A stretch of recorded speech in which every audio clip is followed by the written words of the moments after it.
It takes faith to go into business. It takes faith to go into business. So a businesswoman is a woman of faith. Businessman means man of faith. Because all business involves risks. And so wherever there's a risk, that's when we need faith to help us to go into things that are risky. You could lose money. That's a risk. It takes faith. And so the only reason that we'll continue to go ahead and do something is because we believe that God will bless us. He will breathe on it, and great reward can come as a result of it. I just have so much love for you as a church, as a ministry, and I commend all of the leadership of the house and the maturity of how you've grown and strengthened through adversity. You are a resilient people. And I think that you need to celebrate that. You know, I think I may have mentioned this to you before, but the most common blood type among Asians is B, positive. No, honestly, it literally is. It's be positive. It's a prophetic declaration on you. Now, he would never prophesy and say be positive in your blood if you were not going to face negativity in adversity, in situations and circumstances in your life. So he was speaking prophetically to you. He's like, I've already dealt with you in the blood, but it is the most common blood type among Asians. Be positive. Be positive. Be positive. I'm O positive, optimistically positive.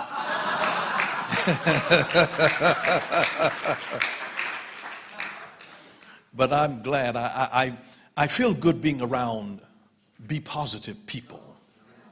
Just remind yourself of that whenever you're sort of feeling down, that you know that we are endowed to be positive. You have a God endowment to be positive. So whenever you are tempted to be down about something, just remember, be positive. Sometimes the very people that you live with can make negative feelings come up in you. Just remind yourself, be positive. Be positive no matter what you deal with. If sales are not as great as you would like for them to be positive. You know, when things are looking down, when you expected them to look up, just be positive. There's something wonderful about it, that we have a tendency to move in the direction in which we look. And so if you just be positive, you'll be surprised the great things that can happen. I want to encourage you to take notes. If there's something that speaks to you, make a note of it. Write it down. If you, and this is at a time, I almost date myself now, but I used to tell people, if you think it, ink it. Put it in writing. I used to tell people, when people would literally write with pencils, that a short pencil is worth more than a long memory. To teach you the principle, write it down. Write it down. Write it down. There's a reason that God had a whole tribe of the Jews called the scribes. Their job was to write things down. Even he didn't trust everything to human memory. We write for memorability. We write for accuracy. And we write, thirdly, for posterity. That's why we put things in writing. For memorability. That's why we have to have contracts. We put it in writing because somebody will misunderstand what you said. And so there is no question about what was said if it is in writing. You can always go back to what is written and use that to clear up any misunderstanding. And it's where God was thinking ahead. Every business person, every marketplace leader, I would say this, smart leaders. Number one, they plan in decades. Smart leaders plan in decades. They plan in decades. I'm talking about some of the sharpest folks. They're already, 10, 20 years down the road, they've already become the architect of the type of environment that they want to inherit. They've already started working on change. When they release something this year, they've already got a 5 and 10 year plan. They think in decades. They They plan in decades, rather. They think in years. They plan in decades. They think in years. They work in months. They work in months. They live in days. And they celebrate in moments. So even when you have just a little victory, celebrate it. Don't wait until you get to the end of something humongous and then plan the celebration. Just celebrate little, small victories. Celebrate small victories. You plan in decades, think in years, work in months, live in days, and celebrate in moments. Celebrate in moments. Every time that you discover that something is going well for you, celebrate it in a moment. Don't just wait. I mean, if you have a great week, celebrate it. Don't wait till the end of the month. If you have a great day, celebrate it. Celebrate in moments. Celebrate in moments. You know, no matter if it's something that you plant and you see that thing growing and it starts producing fruit, celebrate it. My wife planted some tomato things and I've been eating the fruit from it. We celebrate it. When you have a child and that child starts taking their first steps, we celebrate it. We don't wait until they go running on a track meet. We celebrate the first few steps. We celebrate the first few steps. Because whatever you celebrate, you get more of. Whatever you celebrate. See, what is celebrated gets done. Whatever is celebrated gets done. So celebrate the moments. Celebrate the moments. You finish a project, celebrate it. You accomplish your goals for the week, celebrate it. I'm not saying you have to get drunk, but celebrate it. And make sure that you have fun, because you don't want to become so obsessed and possessed by your goals that you forget to celebrate the moments. Celebrate what you're doing right. People will always remind you of your failures and what you do wrong. People are so quick to criticize you for what you do wrong. And they're so slow about celebrating and complimenting what you do right. So we take the time to do that. Now, I want to share some things with you as marketplace leaders, as business leaders, that's very important, which is really the principle of perpetuity, where what you start doesn't stop with you. Because success without a successor is failure. Success without a successor is failure. And so if something is not able to function in your absence, then it's not designed very well. Then that means that you don't have sufficient leaders in place. You don't have sufficient leaders in place. One of the greatest testaments of Pastor Kong's leadership are the quality leaders who are in place, still serving, still loving God, still blessing people, still committed to the cause of Christ, still having the church of the Lord Jesus Christ, being faithful to the call. See, that's a testament to leadership. See, I'm away from home. If I were a poor leader, I'd be too intimidated to leave home. The test of my leadership is that I can leave and things don't collapse in my absence. So you have to be able to birth something that can survive without you. That's what happened with my daddy. My daddy started a business in 1947. He's gone to glory now. He's up there. But the business is still going on.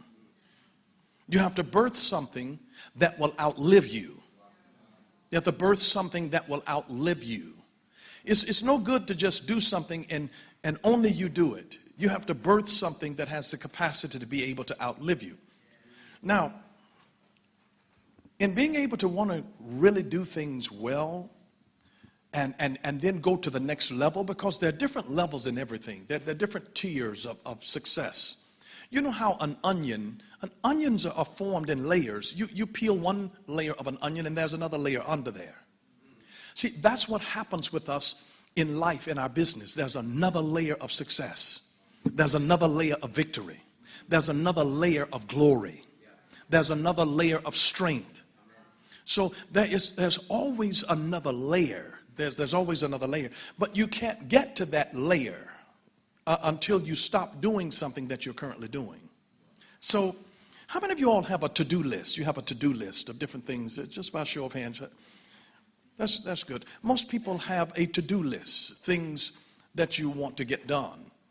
Now, I don't wake up in the morning scratching my head saying, I wonder what I need to do today. No. The day before, I've planned out my next day. Here's my philosophy. Never start a day until you have it finished. Never start a day until you have it finished. Finish it the night before. That way you don't waste time the next morning waking up and scratching your head saying, oh, I wonder what I need to do today.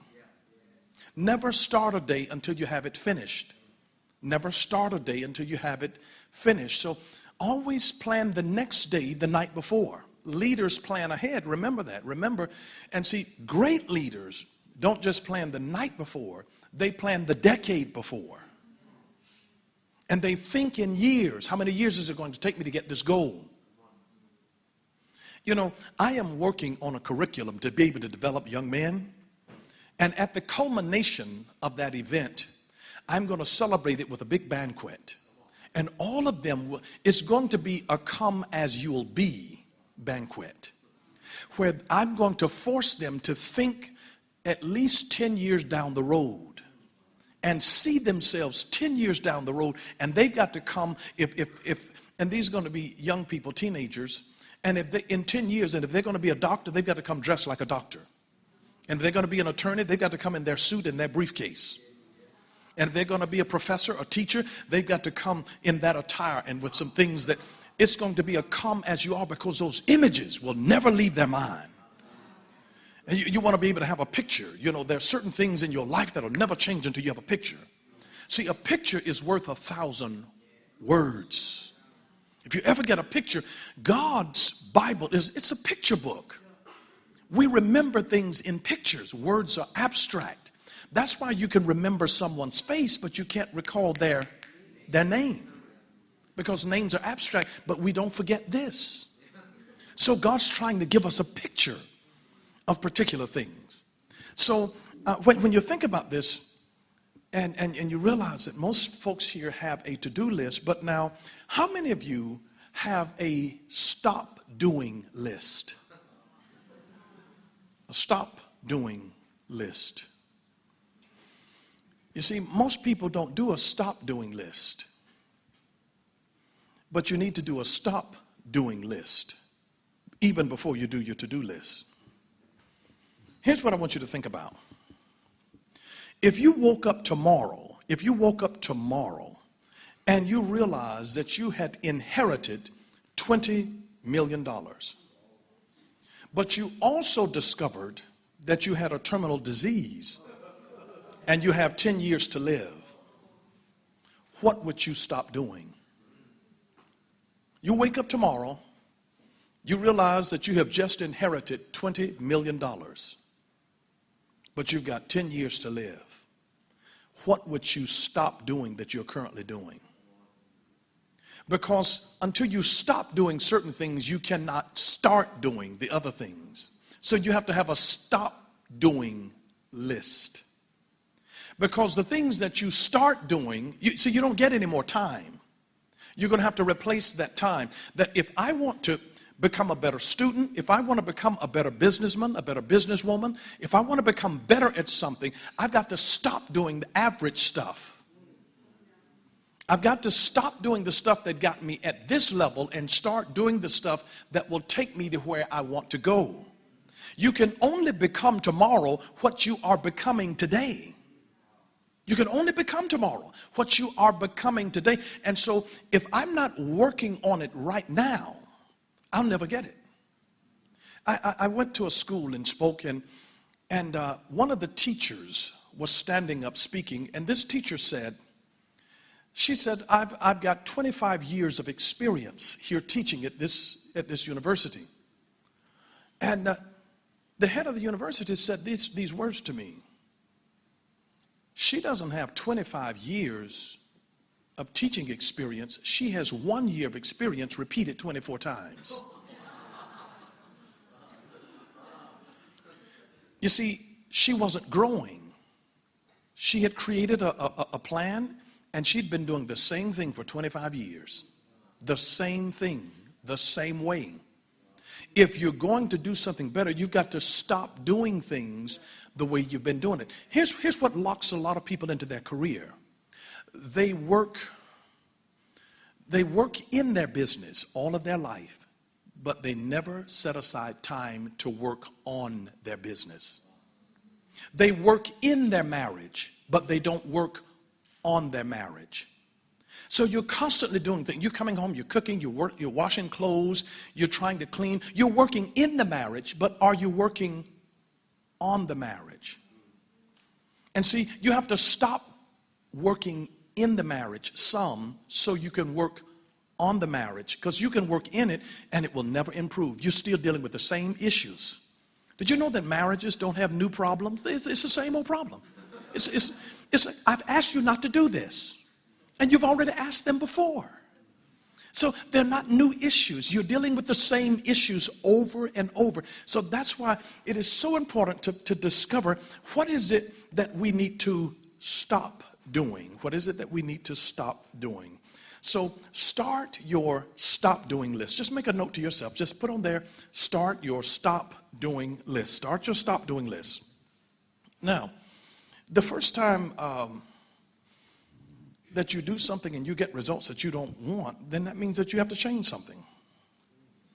You change your priorities, because priorities determine what gets done. Priorities determine what gets done.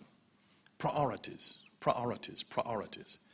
You see, what starts with you shouldn't stop with you. That's why we have a God who's a God of Abraham, Isaac, and Jacob. Thank God it didn't stop with Abraham. Thank God it didn't stop with Isaac. It got to Jacob, and that's where the nation of Israel was born. It was through Jacob. I want to read for you a quote that my parents put in my high school yearbook over 30 years ago when I graduated. It was a quote by Henry Ward Beecher, and it said these words: that we should live and labor in our time so that what came to us as seed may go to the next generation as blossom, and what came to us as blossom may go to the next generation as fruit. And he says this is what we mean by progress. That you don't leave things the same way that you got them. So that if something comes into your life as seed, you turn it into a blossom. If something came as blossom to you, you turn it into fruit. You make it better, you grow it, you develop it, you mature it. You cause that thing to expand. You see, my parents taught me this, to set a big goal. They put it this way: set a big goal.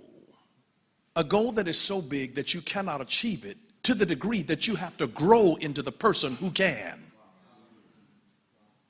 You want to set a goal of something that stretches you beyond the capacity that you have to fulfill it at your current state, so that you have to grow, mature, develop, learn new things to the degree that you can do this, that you can do it. And that's why God doesn't rush things. He does things in time, because we have to be able to grow and mature so that we can do it. And that's the thing that really helps us. Remember this: there are too many people that live their life this way, that they just hope things will get better. Here's the problem: hope is not a strategy. Hope is not a strategy. Well, I hope tomorrow will be better. No. Hope is not a strategy. Well, I hope that my sales get better this next week. No. Hope is not a strategy. What's your strategy? See, God's wisdom produces a strategy. Strategy produces victory, and then victory ultimately brings glory to God, in that order. There's a strategy. Hope is not a strategy. And listen, faith is not a substitute for wisdom. I've watched people call themselves using faith in an area where you really need wisdom. You need wisdom. It's not just faith. It's like, no, I have faith that this is going to work out. No, no, no. You need wisdom. Wisdom produces a strategy. You remember David speaking to his son? He didn't say, Solomon, Solomon, have faith. He said, Solomon, get wisdom. Get wisdom. In all of your getting, get understanding. But his thing was, you're going to be a ruler one day. And what you're going to need to rule is not the faith. You're going to inherit that. You're going to inherit that. You don't need a faith to get it. What you need is wisdom so you can do what comes into your lap with effectively. Wisdom is something that comes ultimately from God that empowers us to have successful living on a daily basis. So when you walk in wisdom, wisdom is a different thing to be able to conquer problems. You don't oftentimes have a relationship problem. You have a problem with wisdom in the relationship. You don't have a money problem. You have a problem with wisdom with money. And so you don't need faith to solve certain problems that wisdom is designed to solve. And this is why wisdom or faith is not a substitute for wisdom, and hope is not a strategy. See, I've seen some really religious people, and all that they have is hope and faith. Hope and faith have their place. They are necessary. Hope is a goal setter. And faith is the thing that it's the very substance of the thing that you desire. But in the midst of that, once you get it, I mean, let's say, for example, if you wanted to have a child, you hope to have a child, and then you have faith that this child is going to come into manifestation, and so you do the thing in the natural like Abraham and Sarah did it. You know, they didn't have an immaculate conception. You do realize that their child was not born the same way Jesus was born. Abraham went into Sarah. Faith without works is dead, and dead faith doesn't work. So he had to do something. There had to be a strategy. A strategy. The supernatural power of God, faith was necessary, hope was necessary, but they also needed a strategy. And once they conceived and gave birth to the child, you still now have to have a strategy for how you need wisdom to know, how am I going to raise this child? How am I going to raise this child and give this child everything that is necessary? What am I going to do? What am I going to do that helps him? One of the greatest gifts that you could ever give anybody who's going to come after you, one of the greatest gifts that a parent can ever give a child, that a person in business can ever give the person who will succeed them, is exposure. The gift of exposure. You know why? It is because it is impossible for you to think beyond your exposure. It's impossible to think beyond exposure. I've tried it. You cannot think beyond your exposure. You have to be exposed in a real situation, in reality, or you have to be exposed by your imagination. In a dream, you have to see it. You have to be exposed to it. And here's the power of exposure, that once you've been exposed to something, you cannot unsee it. You cannot unsee it.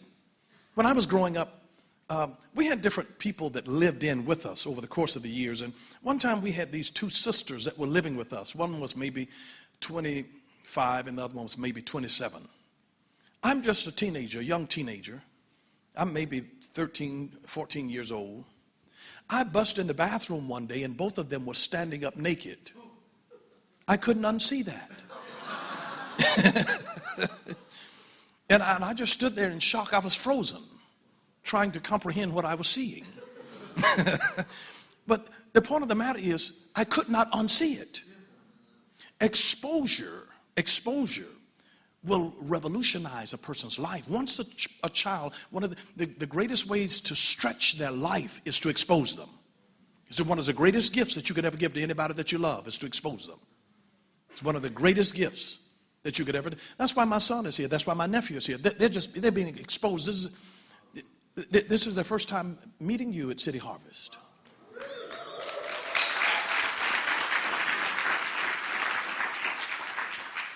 And see, the great thing about exposure stretches you. And once you've been stretched, it is impossible for you to get back in the original condition where you were. So expose them. Allow them to be able to see it. I grew up being exposed. My daddy exposed me to things. He would take me into rooms where everybody in the room was a millionaire. I had the exposure. Once you're exposed to something, it's hard to start thinking in small dimensions again when you're exposed to something on a bigger level. When you're exposed, you now know what's possible. Even if you don't have it, but now it gives you something that you can work on. You need to always have somebody in your world that's doing it bigger than you are. And have them as a mentor. You know, Proverbs 13:22 talks about how a good man leaves an inheritance to his children's children. That's to your grandchildren.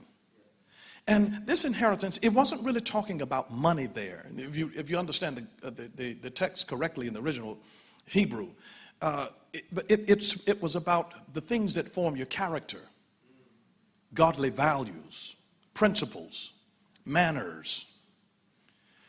And you see, there's something in God's original design.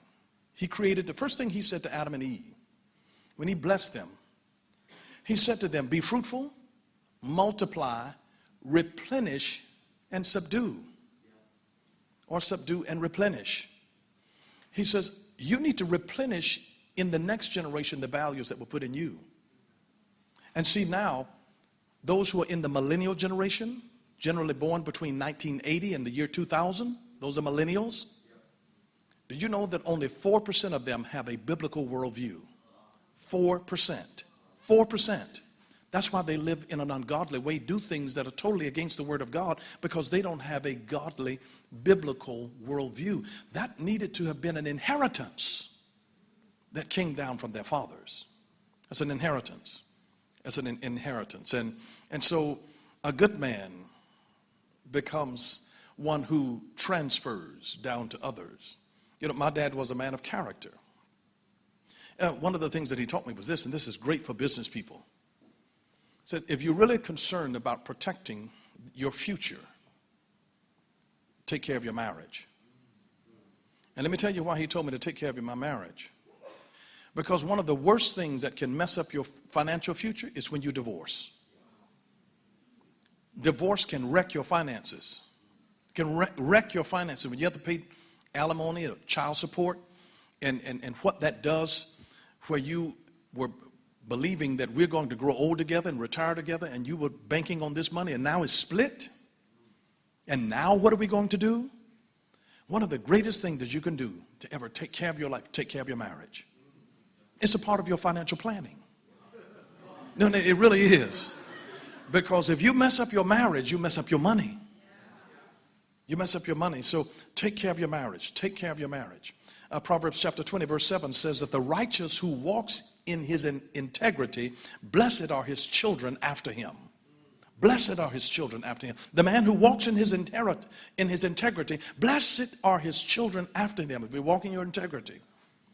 And so I'm blessed today because of how my daddy lived. I'm blessed. I'm blessed. Because remember now, the life that you live is the legacy that you leave. The life that you live is the legacy that you leave.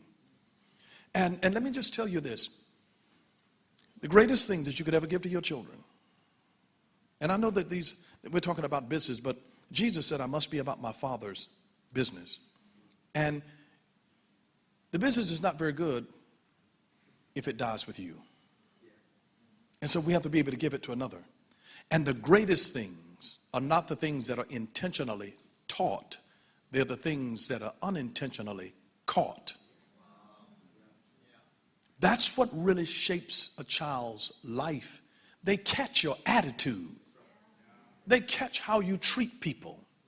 They catch the integrity of your heart to see whether you will be dishonest with an opportunity here in cheating here, because nobody may not find out. But that's a little thing that you don't intentionally teach them, but they catch it. So the greatest things that impact life are not those that are taught, but the things that are caught because they've been exposed to it. and they catch it. They catch it. A mantle is caught. You catch it. You catch a revelation.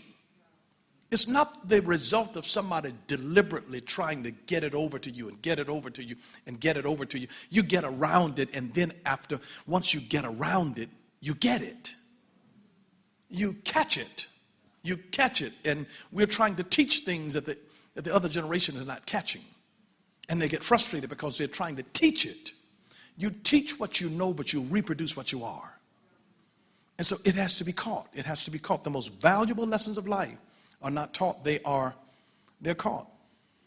Some real simple things my dad taught. They were simple.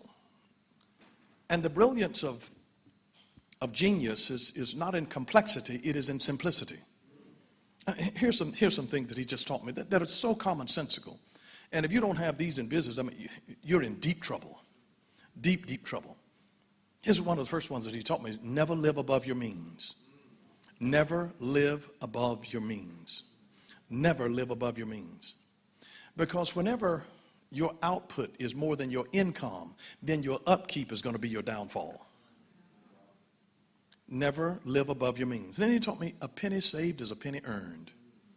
There's a value of taking care of little things. Just a penny saved is a penny earned. He taught me this about being faithful in just a little. My daddy would stop. After he became a millionaire, he would still stop and pick up a penny. He would stop and pick up a penny. I'm seeing him at 75 years old, and he's stopping and picking up a penny on the ground. A penny saved. And every time he'd pick it up, he'd say, a penny saved is a penny earned. And he felt like he had just won the lottery, some kind of a jackpot. And he picked up a penny, you know. And this principle, it taught me to always keep a $100 bill on me. Because you carry yourself in a different way when you don't have any money.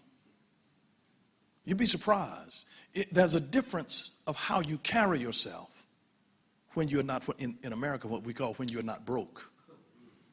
When you're not broke, you carry yourself in a different way. It causes you to think in a different dimension. If you don't have anything, you think poor, impoverished thoughts. But see, if I got $100 and if I want to go to lunch someplace, and now if I only have $5, it limits me as to where I can go to lunch. If I got $100, I can take my pick of where I want to go to lunch.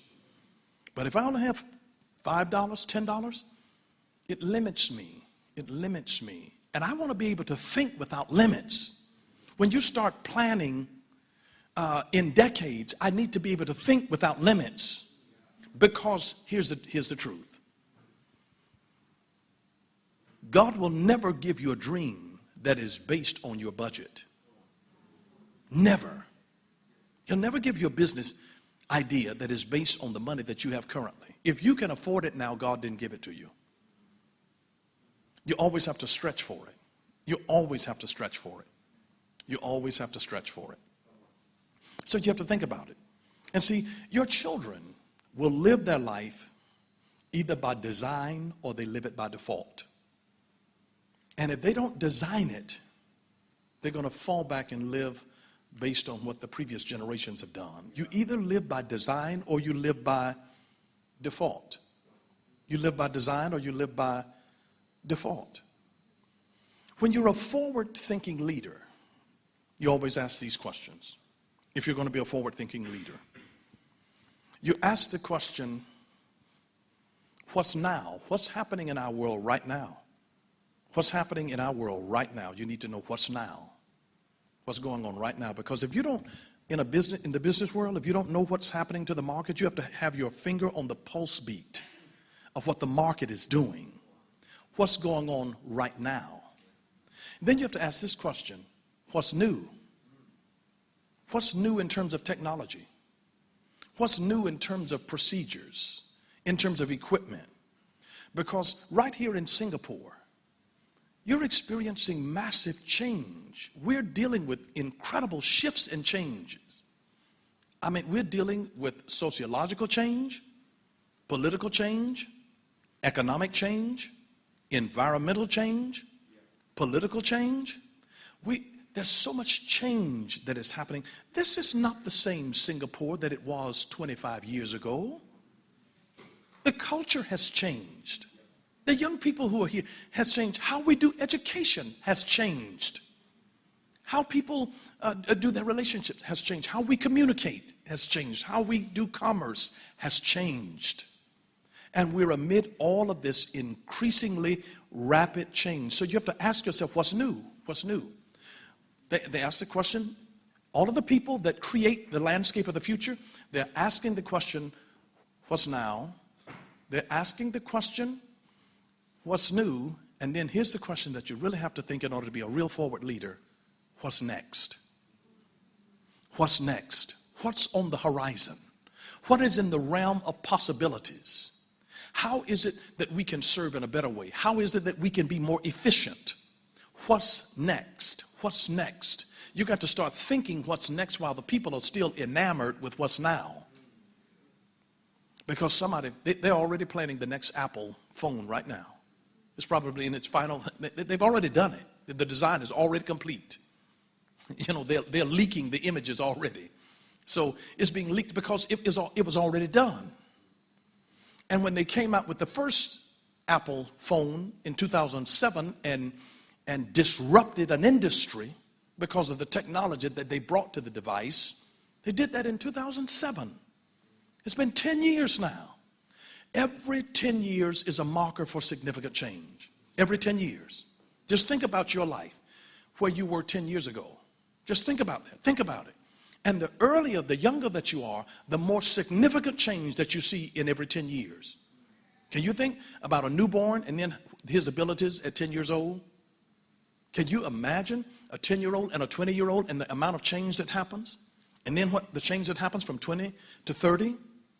Every 10 years is a marker for change. And remember this, your life will be the same in 10 years except for the books that you read, the people that you meet, and the experiences that you have.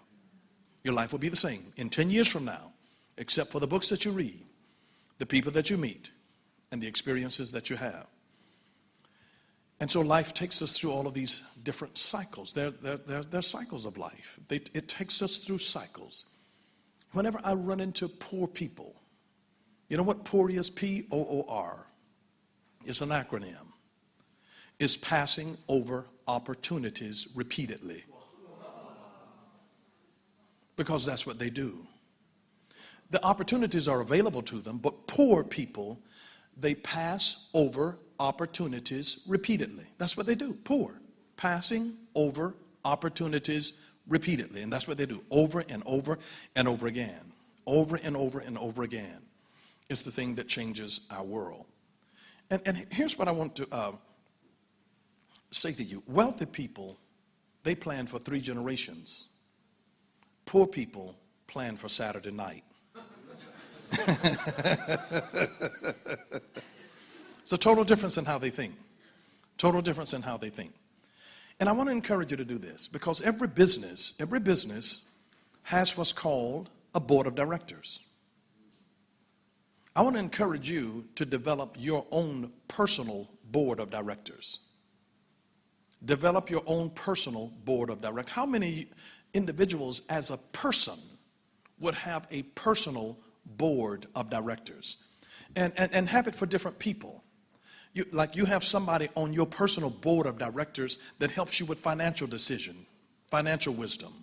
You have another person on your board of directors that helps you with marital issues, with things about the family, that can model certain things for you. You have another person that can help you on your board of directors in your career, on your job, that type of thing. And then you have another person on your board of directors that helps you in your spiritual development.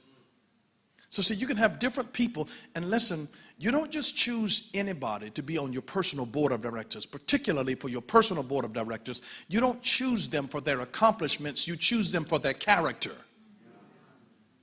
Because you will learn their character. And if you get people that are highly successful, but they have poor character, then it teaches you, you catch the idea that you get it by any means necessary. You get it by any means necessary. So you catch that. So build your own personal board of directors Who do I have that is on my board that helps me to be a lifelong learner, that is helping my educational process, that's helping my spiritual development? Somebody, you might need a person on your personal board of directors that is a fitness coach, that helps you with diet and exercise, just that helps you. So you build your personal board of directors. It gives accountability to you, and it helps you to be exposed to things in a myriad of areas in your life where you can maximize the ability of who you are. So I have some wonderful relationships that I keep connected in my own life. But just remember, you're the CEO of your own life. You're the CEO of your own life. But you have to build a board that can help support and direct and correct other areas of your life, because you limit yourself if it's just all about you. If it's just you and all about you. And so it's interesting. You know, my dad was one of those people that there's a book that's called The Millionaire Next Door. And it talks about there's folks that make money and they live like they're just so ordinary. You know what? These are rich people who live like they're poor, and yet poor people live like they're rich. No, and it's so twisted. It's so twisted so that poor people will go and buy an expensive purse and then won't even have money to put in it. To where they look like they're rich, and they drive an expensive car to look like they're rich, and then you'll find the rich person who's driving an ordinary car. So they live like they're poor, and the poor people are living like they're rich. I mean, at some point we should wise up and say, you know, I get it. I get the message. I get the point. And it is interesting that I also encourage folks in business, never buy a luxury item that exceeds 10% of your net assets. And you buy luxury things out of your overflow, out of your profit. But never get a luxury item that exceeds 10% of your net worth. If you got a net worth of $1 million, then you shouldn't get a luxury item that exceeds $100,000. It should never exceed about 10% of your net worth. And I encourage people to do this. Every business person, find yourself 4 hobbies. 4 hobbies. Find a hobby that makes you money. Find a hobby that keeps you in shape. One that makes you money. One that keeps you in shape. One, thirdly, that keeps you creative. Find a hobby that keeps you creative. Looking and innovating, finding different ways to do different things. Find a hobby that keeps you creative. One that makes you money. One that keeps you in shape. One that makes you creative or keeps you creative, and one that keeps you connected to people who elevate your vision. One that keeps you connected to people who elevate your vision.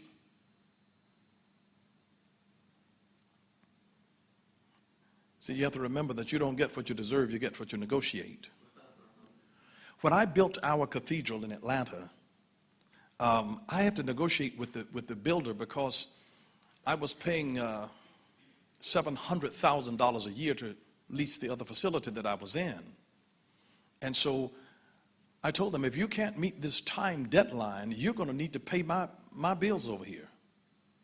You don't get what you deserve, you get what you negotiate. Well, they were 2 months late. And that means that they had to pay me a considerable sum of money. The builder. I said, if you don't agree to this, we don't have a deal. I'll find somebody who will do it. And they said, we'll do it. And so they had to honor their word. And so you don't get what you deserve, you get what you negotiate. You get what you negotiate. You get what you negotiate. And everybody who's in business, you know, the business world, it's a war zone.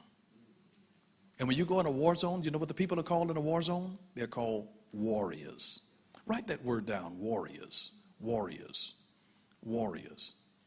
And here's what warriors stands for. Work at receiving residual income over receiving salaries. Work at receiving residual income over receiving salaries. That's a warrior. Those are warriors. They work at receiving residual income over receiving salaries.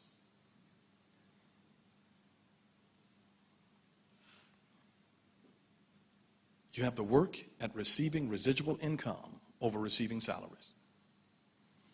Because, you know, there are only 5 streams of income that you could ever have. Number 1 is salaries and wages. Number 2 is investments. Number 3, business. Number 4, real estate. And number 5, royalties. These are the only so-called streams of income that you can have. There's some people that work for money themselves, and then there are other people that have more money. They have people who work for them to get money. But the richest of all people are the people who have money that works for them. Those are the richest people in the world. And some of the common denominators of some of the most successful people in the world, that love Jesus, but they're successful, they always live below their means. Live below your means. And they always allocate their time, their energy, and their money efficiently. Always. They allocate their resources efficiently. And they believe that financial independence is more important than displaying high social status. They believe that having financial independence is more important than displaying high social status. And then their parents did not provide for them outpatient care, economic outpatient care. And number 5, their adult children are economically self-sufficient. They're self-sufficient. And it's interesting that whatever we do in our life, whatever we do, we have to realize that there's a huge difference with stewardship that God gives us in what we're supposed to do, because rich people have money, wealthy people have time. Rich people have money, but wealthy people have time. What good does it do if you've got to work 80 hours a week? You might have money, but you don't have any time. And then the question has to be, how do I increase my value so that I get paid more per the hour, more per the job, without increasing my time? What is it that I can do? Business people are thinkers. And you see, in my coming up, one of the greatest things that you can give to your children is this. It's not just asking them this question, what do you want to be when you grow up? But ask them this question, what problem do you want to solve? What problem do you want to solve? There are many problems in the world. And if you start thinking about the problems that's in the world, ask yourself, what problem do I want to solve? Let me say this to you. You get paid according to the problems that you solve. The people have a problem of entertainment. If you can create the right kind of entertainment, you solve a problem, you get paid. If it's something that makes something faster, smoother, easier, or that gives greater choices, you solve a problem. If this is too slow and you can make it fast, you solve a problem. Just think about when new computers and different things come out, you know what they do? They decrease in size, they increase in speed. They are solving a problem. They're solving a problem. I want it smaller and I want it more powerful. I want this thing to have greater capacity. Always think in terms of problem solving. And then what my father did, he then controlled our exposure and our education. He centered that around the problems that we wanted to solve, to help equip us to be able to do that. Don't ask them what they want to be. Ask them which problem they want to solve when they grow up. If your business does not solve a problem, it's irrelevant. And it will be short-lived, and its success will be very temporal. So it has to solve a very real problem in the lives of people in order to draw them in and to make something powerful. And I'm so grateful that all of the things that my dad did in business, I'm really grateful to God that it never undermined our time with our family. Because my dad's motto was that no amount of success can compensate for failure at home. No amount of success can compensate for failure at home. It is the same as saying, what good does it do a person to gain the whole world and then to lose their soul? What good is it to have money and then you come home and you can't even speak to your spouse? Or your children have gotten strung out on dope, or they're bound by pornography on the internet because they never had any me time with you. And so at the end of the day, we have a charge that what God has put into our stewardship, that we commit it to others, and that they're able to do something wonderful and powerful with it.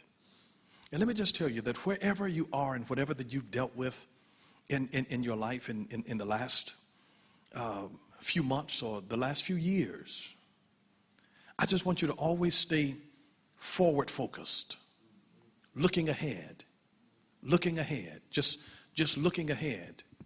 Because what God has for us is always in front of us, never behind us. Can you imagine Moses, who was a problem solver, trying to take the children of Israel out of Egypt? And remember when they had gotten to the Red Sea and now all of a sudden Pharaoh's army came behind them? Can you imagine if they were focused and said, oh my God, here's the chariots are coming. Pharaoh is coming with all of his army, and they're going to catch us, and they're going to put us back in slavery again. If Moses were focused on what was happening behind him, he would have missed the demonstration of the supernatural power of God that was sending an east wind that came and blew the waters, the Red Sea, open for them. He would have missed the miracle in front of them if he was focused on the problem that was behind them. And if you're focused on the chariots and the noise and the enemy that is behind you, you'll miss the way that God is preparing before you. That's a miracle. And see, many people didn't understand it, but the Psalms gave us insight into that miracle. It says that the Lord sent an east wind that came all night, and it says that it congealed the waters. The Psalms, I learned that in the Psalms. He froze the water. No wonder they could walk through on dry land. He parted the waters and they were frozen by a strong cold blast of a wind that God sent. And had they been focused, they're coming to get us, they're going to destroy us, we're doomed now, it's over now. Had they been concerned about what was happening behind them, they would have missed the miracle that was in front. Your miracle is always ahead of you. The way that God is making for your business, for your family, for your health, for your decisions, it's always something that is in front of you. It is that is yet to be possessed. It is not based. God will never judge you on the stuff that's already in your past back there of what he's called you to do. It's about the future of what he's calling. It's about a decision that you make right now about being able to move forward. And when Moses was intimidated and he was murmuring to the Lord about this, God says, listen, Moses, shut your mouth, quit praying, talking to me, and move the people forward. That was the word of the Lord to him. He says, I know that you've had a hard time. I know that you haven't been eating as well. I know that you've gone through some really lean weeks, some lean months, and you've had some lean years. But listen, it's time to move the people forward. Because what you will discover is that God will have sustained you even though it was looking like that it was nothing but manna. You couldn't even understand how in the world that I still make it. How are we able to keep our sanity here? How are we able to have the resources to do this? We should have been out of business a long time ago. I should have lost my job. We should have lost the ministry. We should have lost, this should have happened. But God supernaturally, if he has to send birds or raven to be able to bring you bread in the morning and flesh in the evening and all of that, if he has to do that, just remember that God's greatest miracles are in front of you. And if you look at what God has ahead, set your face not on what has happened. Set your faith on what God has in store. He's set your eyes to look ahead, to look forward, to be forward focused. Remember, the greatest leaders, they plan in decades. They think in years. They work in months. They live in days. and they celebrate in moments. God bless you. I hope you got something out of it. You have reached the end of the message. We pray that you have been strengthened and encouraged by the Word of God. For additional information on City Harvest Church's resources, visit us at our website, theinkroom.com.sg. That's theinkroom.com.sg. Goodbye.